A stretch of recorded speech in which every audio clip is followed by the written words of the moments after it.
छात्रों नमस्कार। आज हम गुणनखंड विधि से हम वर्गमूल निकालना सीखेंगे। पिछली वाली जो वीडियो थी उसमें हमने भाग विधि से वर्गमूल निकालना आपको सिखाया था। तो यदि आपको उस वीडियो को देखना है तो आप हमारी प्लेलिस्ट में जाके उसको देख सकते हो। लिंक हम इस वीडियो के डिस्क्रिप्शन में भी दे देंगे। तो बिना देरी किए हुए अभाज्य गुणनखंड विधि से वर्गमूल को सीखना स्टार्ट करते हैं। देखिए, इसके लिए आपको क्या करना होगा। सपोज दैट आपको वर्गमूल निकालना है 729 का। तो किसी भी संख्या का वर्गमूल निकालने से पहले चाहे आप एलसीएम और एचसीएफ ज्ञात करना सीखते हो, विभाज्यता के नियम आपको आने चाहिए। विभाज्यता के नियम कैसे कि जैसे कि 2 की विभाज्यता का नियम। किसका नियम भैया? 2 का नियम। तो 2 का नियम आपसे ये कहता है विभाज्यता का कि भाई इकाई का अंक, जो इकाई मतलब स्टार्टिंग वाला अंक आपका 0 हो, 2 हो, 4 हो, 6 हो या फिर 8 हो। यदि इकाई का अंक ये होता है आपका अंक का, तो ये समझ लीजिए कि वो संख्या 2 से विभाजित होगी। अब 3 का नियम पढ़ते हैं, मतलब 3 की विभाज्यता का नियम कि कौन सी संख्या 3 से डिवाइड होगी। तो इसके लिए आपको क्या करना है, अंकों का योग 3 से विभाजित होना चाहिए। सपोज दैट अंकों का योग जैसे कि यदि मान लो कोई संख्या लिखी है 81, 81 का हमें मान लो गुणनखंड विधि से वर्गमूल करना है। आप तो ये समझ लीजिए। तो इसको क्या करना है भाई, 8 और 1 को जोड़ना है। 8 और 1 को इस तरीके से इस साइड से जोड़ना है। तो ये इनको दोनों को जोड़ेंगे तो किससे होगा? 9 आएगा। अब 9 आपका क्या 3 से विभाजित हो रहा है क्या? बिल्कुल हो रहा है। तो इसका मतलब ये होता है। अब इसको और समझ लेते हैं। सपोज दैट 729 729 है। तो 729 अंकों का योग 7, 2 और फिर 9। 7 और 2 9 और 9 में 9 जोड़े 18। इसके अंकों का योग 18 हो रहा है। और क्या 18 3 से विभाजित है, मतलब 3 से कट रहा है? तो बिल्कुल कट रहा है। देखो 3 छक 18। तो इसका मतलब इस तरीके से जब कोई भी संख्या के अंकों का योग 3 से विभाजित हो तो वो संख्या 3 से विभाजित होती है। अब 4 की जरूरत नहीं है। क्यों? क्योंकि वो तो 2 का ही लग जाएगा उसमें। 4 से कभी भी कोई जरूरत नहीं है। अब उसके बाद जरूरत है हमें 5 का नियम की। तो 5 का नियम ये कहता है दोस्तों कि भाई जो संख्या 0 और 5, इकाई का अंक जो है वो क्या होना चाहिए आपका? 0 या 5 हो तो वो संख्या 5 से विभाजित होती है। ये आपका 5 का नियम और ये आपका 3 का नियम। इसके बाद दोस्तों, जैसा कि इसका नाम है अभाज्य गुणनखंड विधि, इसमें क्या है, आपको यदि आपके इन तीनों से ये ना विभाजित हो तो ये समझ लेना ये अभाज्य संख्या से ही विभाजित होंगे। अभाज्य गुणनखंड विधि इसलिए कहा जाता है क्योंकि कभी भी किसी भी संख्या को काटना या फिर विभाज्य करना जो होता है वो हमेशा अभाज्य संख्या से होता है। यानी कि 2 से होगा या फिर आपका 3 से होगा या 5 से होगा। आप देख लेना, सबसे पहले किससे? सबसे पहले 7 से होगा, उसके बाद 11 से होगा, 13 से होगा, 17 से होगा। कोई भी, चाहे आप एलसीएम एचसीएफ निकाल लेना, कुछ भी निकाल लेना, इनके अलावा सबसे पहले वह संख्या किसी से भी विभाजित नहीं होगी, हर एक अभाज्य से विभाजित होगी। इसलिए इसका नाम अभाज्य गुणनखंड विधि रखा गया है। तो चलिए, अगर आपको ये समझ में आ गया हो तो आप चाहो तो इसका स्क्रीनशॉट ले सकते हो दोस्तों। और उसके बाद अब हम गुणनखंड विधि से वर्गमूल निकालना सीखते हैं।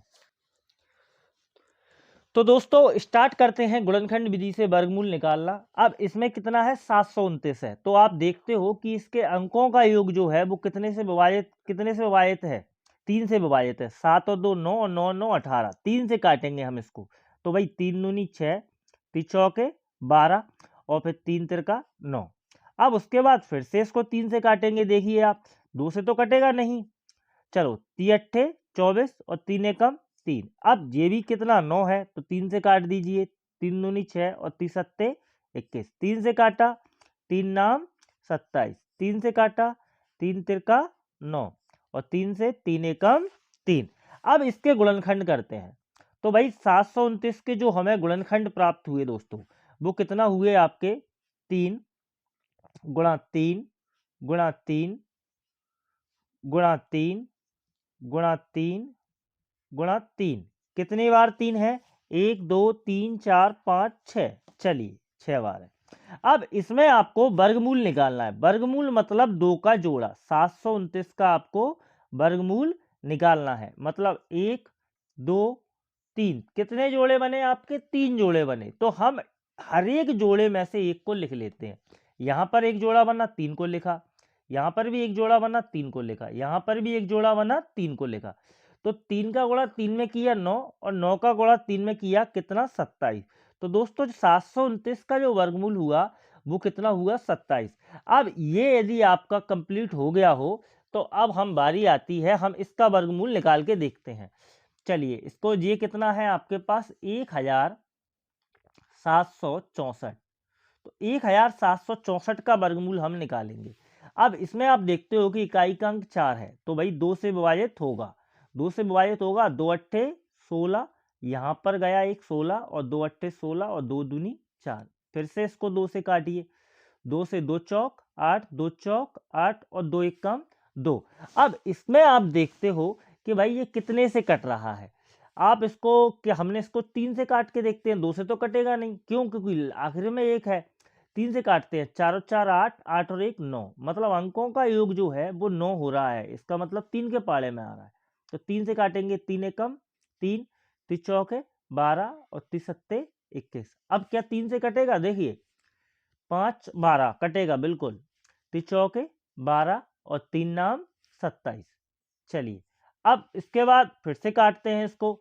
अब ये देखिए, आप 3 से तो कट नहीं रहा, अब किससे कटेगा? 5 से भी नहीं कटेगा, 7 से काटते हैं। तो 7 सतैया 49 और 7 एकम 7। अब इसके गुणनखंड कर लीजिए आप। तो 1764 के जब हमने गुणनखंड किए तो हमें क्या प्राप्त हुए? 2 गुणा 2 गुणा 3 गुणा 3 गुणा 7 गुणा 7।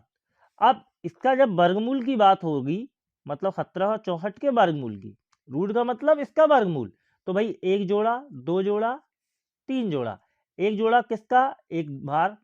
और यहाँ पर 3 का एक जोड़ा है तो इसलिए एक भार। और फिर उसके बाद है 7 का। अब गुणा कर लीजिए, 2 तिया 6 और 6 का गुणा 7 में किया दोस्तों, 6 7 कितना होता है इंडिया में? 42। दोस्तों यही आपका वर्गमूल रहेगा। अब हम एक और सवाल लेके देख लेते हैं जिससे कि आपको बिल्कुल क्लियर हो जाए। अब हम एक और सवाल लेते हैं। तो एक और संख्या है 4096, हम इसका और देख लेते हैं जिससे कि क्या है, आपको बिल्कुल क्लियर हो जाए। अब 4096 इकाई का अंक 6 है, मतलब यह है 2 से कटेगी। तो 2 से काटा, 2 दूनी 4, जीरो में जाएगा नहीं तो भाई जीरो। यहाँ पे 2 2 चौक है 8 और ये होगा 16 और 2 अट्ठे 16। अब फिर से आपका 2 से कटेगा ये, 2 एक कम 2, जीरो का जीरो, 2 दूनी 4 और 2 चौके 8। फिर से इसको 2 से काटो क्योंकि आखिरी में 4 है, 2 पंजे 10, 2 एक कम 2, 2 दूनी 4।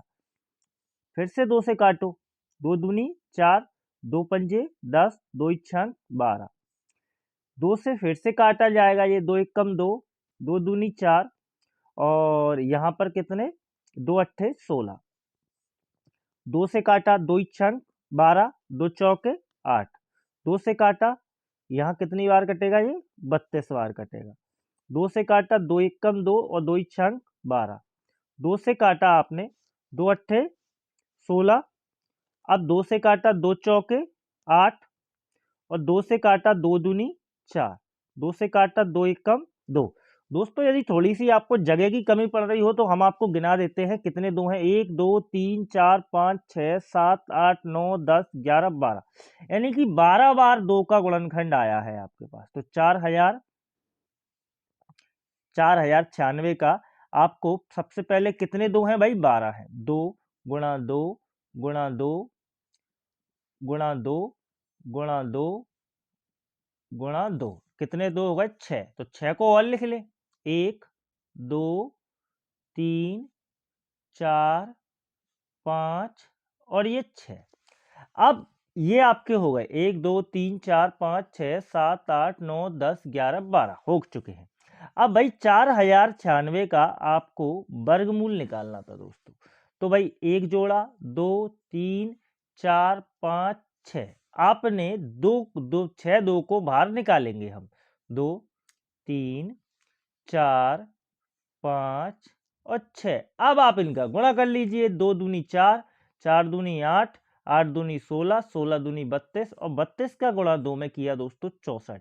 तो जब 4096 की वर्गमूल की बात हुई तो इसका वर्गमूल कितना है? वो है 64। दोस्तों यही आपका आंसर होगा। अब प्लीज़ दोस्तों यदि आपको हमारा ये वीडियो पसंद आया हो तो प्लीज़ हमारी वीडियो को लाइक कीजिएगा एवं हमारे चैनल को सब्सक्राइब कीजिएगा।